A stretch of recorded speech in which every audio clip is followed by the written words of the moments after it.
अकेले कटै छै नहीं रहतिया रे डीजे सोनू राज रहतिया रे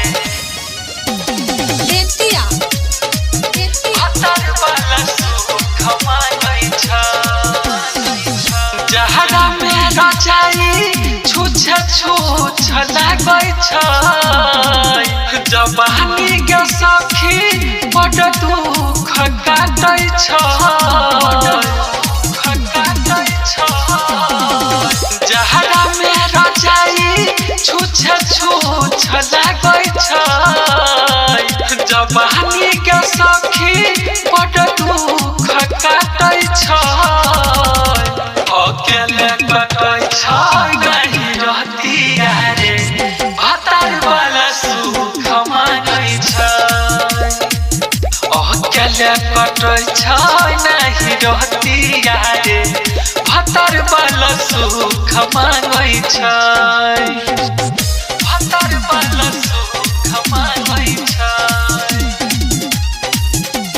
डीजे सोनू राज अहाँ सब सुन रहल छी फुलहर से मां गिरजा म्यूजिक के प्रस्तुति बेतिया हतर वाला सुख मांगै छै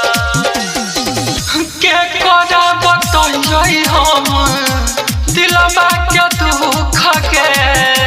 कोहियाल भेटतै सखी से जिया के सुख के हतर वाला सुख मांगै छै के कोना बतैयै हम दिलवा के दुख के कोहियाल भेटतै सखी से जिया के सुख के जहरा कम करे वाला रोज मांगै छै उठै छै दर्द रोज रोज मांगै छै भेलै सखी भारी दुर्गतिया रे भतर वाला सुख मांगै छै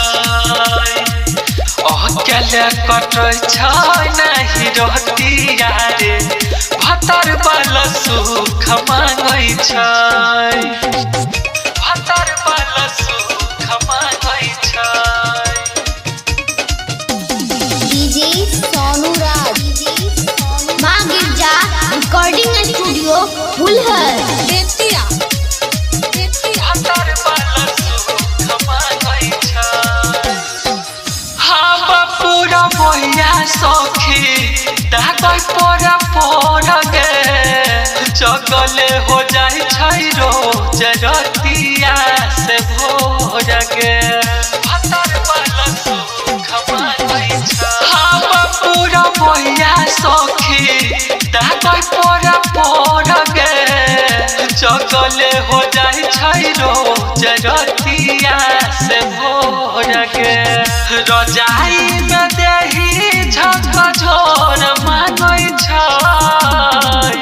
पानी जवानी भरपूर मांगै छै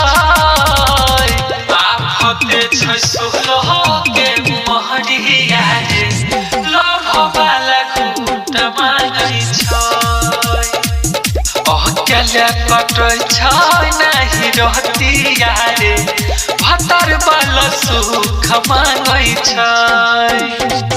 जहरा में रजाई छुछे छुछ लागै छै जवानी के सखी बड़ दुख काटै छै अकेले कटै छै नहीं रहतिया रे भतर वाला सुख मांगै छै अकेले कटै छै नहीं रहतिया रे